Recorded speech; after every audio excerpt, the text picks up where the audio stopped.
Om. Terima kasih Pak Dewa. Jadi Bapak Ibu, tadi sudah ada beberapa pengantar baik dari Pak Heri maupun Pak Ketum. Jadi untuk memperkaya diskusi kita siang ini. Sebelum memasuki sesi pemaparan dari Pak Randi, mungkin saya akan berikan beberapa pengantar. Kalau Bapak Ibu membaca rincian terkait dengan butir-butir unsur perencanaan ya, saya rasa yang dibahas pagi ini sebenarnya adalah dalam tanda kutip banyak yang menjadi bagian-bagian inti dari kegiatan perencanaan. Kalau kita melihat di unsur adopsi dan legitimasi rencana pembangunan, di situ ada telaahan lingkup sektor di berbagai forum-forum musyawarah. Dan ini kan sebuah kegiatan rutin yang mestinya kita selaku perencana itu melakukan ya. Kalau di teman-teman daerah itu ada mulai dari ada forum OPD, forum musrenbang sampai ke forum dengan kementerian juga. Sehingga memang apa yang kita bicarakan ini sebenarnya kalau menurut saya adalah salah satu core inti dari kegiatan perencana. Bapak Ibu, saya dulu lahir sebagai perencana, kemudian sempat 2 tahun di amanat menjadi struktural, kemudian kembali lagi menjadi perencana. Jadi saya bisa memahami hal-hal yang kita bicarakan pagi ini memang merupakan proses bisnis dari unit-unit perencana, baik di daerah maupun di kementerian. Ada yang terkait dengan forum-forum perencanaan sampai dengan forum-forum kita berdiskusi dengan legislatif. Nah, pertanyaannya adalah bagaimana kita bisa mengemas itu semua, kegiatan-kegiatan itu semua menjadi sebuah policy paper yang berkualitas, yang baik, dan juga yang bisa merubah. Tadi kalau Pak Heri menekankan bahwa sebaiknya policy paper itu juga tentunya bisa mengubah atau kan mentransformasi sebuah pembangunan. Mungkin selanjutnya kita akan simak terlebih dahulu dari pemaparan dari Pak Randi. Jadi Bapak Ibu yang sudah mengikuti seri pelatihan ini tentu tidak asing dengan beliau. Beliau adalah perencana utama dan beberapa waktu yang lalu kita sudah melihat beliau mengisi beberapa materi dan saya rasa pengalaman beliau sebagai perencana di Bappenas, perencana utama tentu akan memberikan banyak insight bagi kita, bagi teman-teman, baik yang di tingkat pusat maupun di daerah, untuk mengenai bagaimana sih kita bisa mengemas sebuah policy paper yang baik, yang bisa membuat arah pembangunan di daerah maupun di pusat itu menjadi lebih baik. Pak Randi, apakah sudah siap? Monggo bisa tes suara terlebih dahulu. Tes, sudah Mas Imam? Ampun, monggo. Ini mau disampaikan dulu semuanya atau mau dibagi sesi nanti teknis terkait dengan diskusi Pak Randi? Dibagi semua dulu saja ya. Oke, baik. Nanti baik. Sambil jalan seperti Mas Agus sampaikan, Mas Agus Salim sampaikan, nanti mohon peserta nulis pertanyaannya di kolom chat saja. Siap. Jadi Bapak Ibu, mari kita simak terlebih dahulu beberapa hal-hal yang ingin disampaikan oleh Pak Randi. Monggo Pak, waktu dan tempat kami persilakan. Terima kasih Mas Imam. Wah, ini namanya Marga Budi Dharma ya, ternyata di Jogja juga ada ya, selain di Lampung ya. Luar biasa ini. Baik teman-teman semua, Bapak Ibu, Assalamualaikum warahmatullahi wabarakatuh. Waalaikumsalam warahmatullahi wabarakatuh. Pak Ketum, Pak Gede yang saya hormati, senior kami, Pak Heri yang saya hormati, Mas Agus Salim, ketua rombongan yang berbahagia yang saya hormati. Ini pesertanya luar biasa hari ini, menginjak di angka 285. Teman-teman semua, alhamdulillah pada hari ini kita bertemu kembali pada acara pelatihan kompetensi Pusat Pengembangan Kompetensi BPPTI. Semoga apa yang hari ini saya sampaikan itu bisa menjadi pengalaman buat teman-teman untuk kita sama-sama meningkatkan kualitas produk perencanaan pembangunan. Baik, mohon izin saya share materi. Oke, sudah bisa. Nah, materi pagi ini adalah materi penyusunan makalah kebijakan. Nah, menyusun makalah kebijakan di sini atau policy paper di sini yang dimaksud adalah kita menuangkan laporan hasil kegiatan perencanaan pembangunan yang merupakan dari subunsur yang dari subunsur legitimasi dan adopsi kebijakan Rembang, ya, yang kita tuangkan dalam laporan kegiatan perencanaan. Nah, cara yang paling tepat adalah kita menuangkannya dalam bentuk policy paper. Jadi saya ulangi sekali lagi bahwa kegiatan subunsur legitimasi adopsi kebijakan Rembang ini ke dalam laporan kegiatan perencanaan pembangunan dan beserta penyusunan angka kreditnya, itu yang paling tepat adalah dituangkan dalam bentuk makalah kebijakan. Nah, hari ini kita akan mempelajari bagaimana cara menyusun makalah kebijakan tersebut, ya, sebagai ruang atau sebagai format dalam kita memvisualisasikan laporan kegiatan Rembang dari hasil subunsur kegiatan legitimasi adopsi ini. Dan kita akan juga menerapkan logical framework analysis atau LFA dalam penyusunan policy paper tersebut. Ya, jadi policy paper yang akan kita susun sebagai visualisasi dari laporan hasil kegiatan legitimasi adopsi kebijakan Rembang ini, kita akan menggunakan metode logical framework analysis. Jadi sekaligus kita praktek LFA ke dalam penyusunan policy paper. Itu ya. Nah, teman-teman, sekali lagi saya selalu menyampaikan beberapa disclaimer bahwa langkah ini bukan kebenaran mutlak. Artinya masih ada ruang kesalahan yang mungkin ada pada paper atau materi yang saya sampaikan, dan mungkin juga apa yang saya sampaikan juga mungkin ada ruang kesalahan. Sehingga silahkan teman-teman memberikan masukan apabila ada yang lebih tepat untuk saya sampaikan atau materi yang lebih tepat untuk materi yang saya berikan. Silahkan teman-teman memberikan saran atau memberikan masukan atau bahkan saya mengendorse kepada teman-teman untuk juga menjadi penyaji atau pemateri. Ya, kelak nanti mungkin akan menggantikan saya sebagai pemateri, sehingga saya perlu teman-teman untuk kritis, ya, terhadap materi yang saya sampaikan.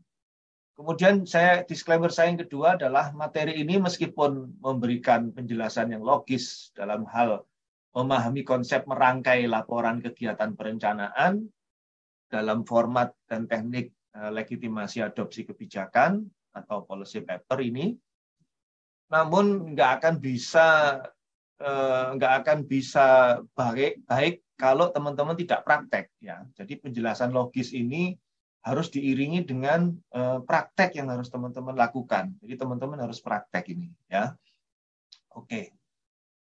Baik, seperti biasa saya selalu ingin mengantar bahwa mengantarkan saya selalu ingin menyampaikan pengantar bahwa untuk menjadi penulis yang baik, kita harus memiliki 6 skill ini, teman-teman. Yang pertama adalah nature talent, ya. Nature talent ini adalah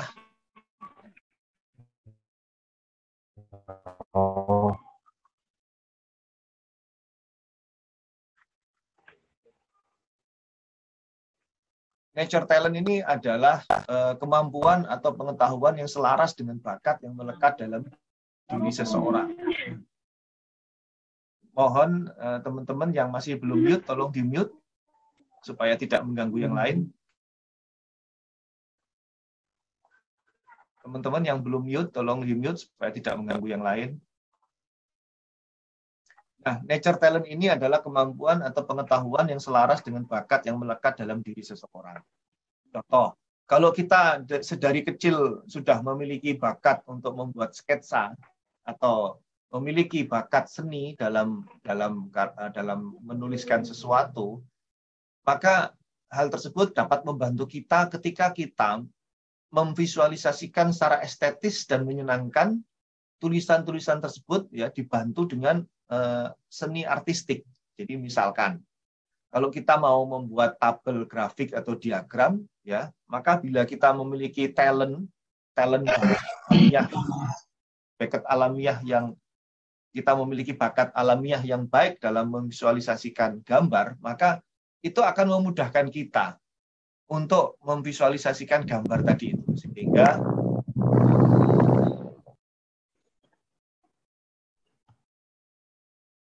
Mas Gia ada, mohon Mas Gia dibantu untuk mencek apabila ada suara yang belum mute.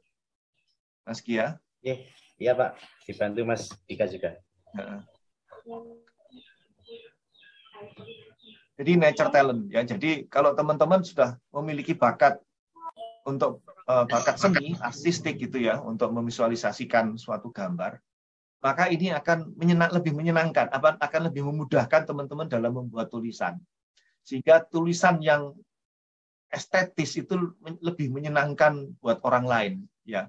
Buat tim penilai juga tulisan yang disertai dengan gambar yang estetis itu lebih menyenangkan tim penilai ya. Jadi akan memunculkan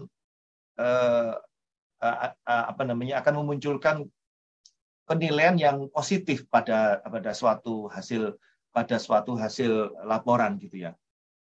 Kemudian yang kedua adalah rasionale.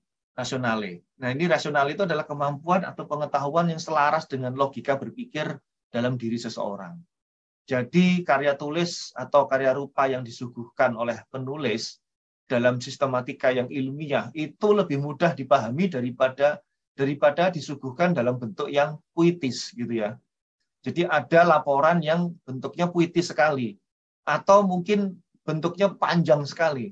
Latar belakang saja itu sampai 3-4 halaman. Padahal tebal tulisannya 15 halaman. Nah, 3-4 halaman itu latar belakang saja. Ini terlalu puitis, terlalu euforia di situ ya, terlalu gembira dia membuat satu latar belakang sehingga lupa bahwa sebetulnya dalam latar belakang tidak perlu panjang-panjang sampai seperti itu ya, sampai seperti itu panjangnya. Ini menunjukkan bahwa kalau tulisan itu puitis atau panjang lebar, maka rasionalnya itu menjadi kurang gitu ya.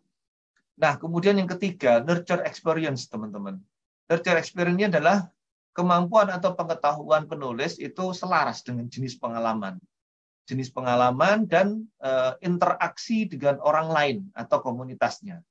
Jadi karya tulis atau karya rupa, ya karya tulis yang dibuat oleh penulis laporan, yang disuguhkan itu perlu ditulis secara komparatif atau gradual, atau disuguhkan secara komparatif atau gradual gitu ya, bertahap gitu, dibandingkan dengan karya yang lain. Jadi kalau misalkan teman-teman ingin menyampaikan sesuatu konsep A gitu ya, ide teman-teman adalah konsep A, maka akan baik apabila teman-teman mengambil konsep B dari orang lain, dari textbooks, konsep C dari kondisi empiris, dari pengalaman empiris, lalu teman-teman bikin sintesanya ya. Jadi teman-teman mengkomparasikan ide atau gagasan itu dengan ide atau gagasan dari textbooks ya, atau dari kondisi empiris pengalaman orang lain.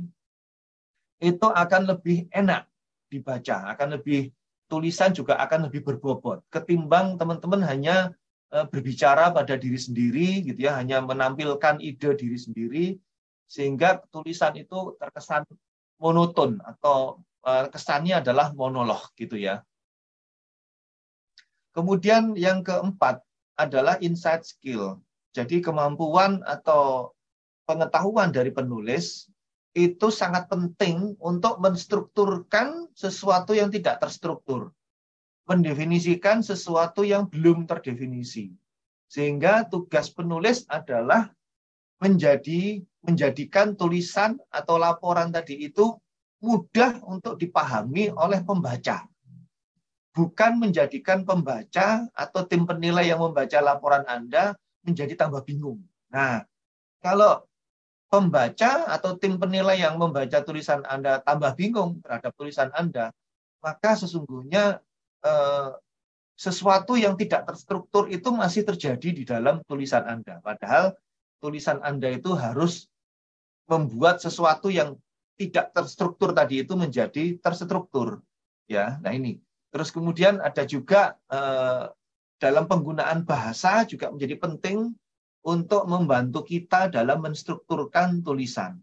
Seringkali bahasa yang digunakan oleh penulis laporan JFP gitu ya, itu bahasanya adalah bahasa gaul yang ditulis dalam bentuk tulisan ya.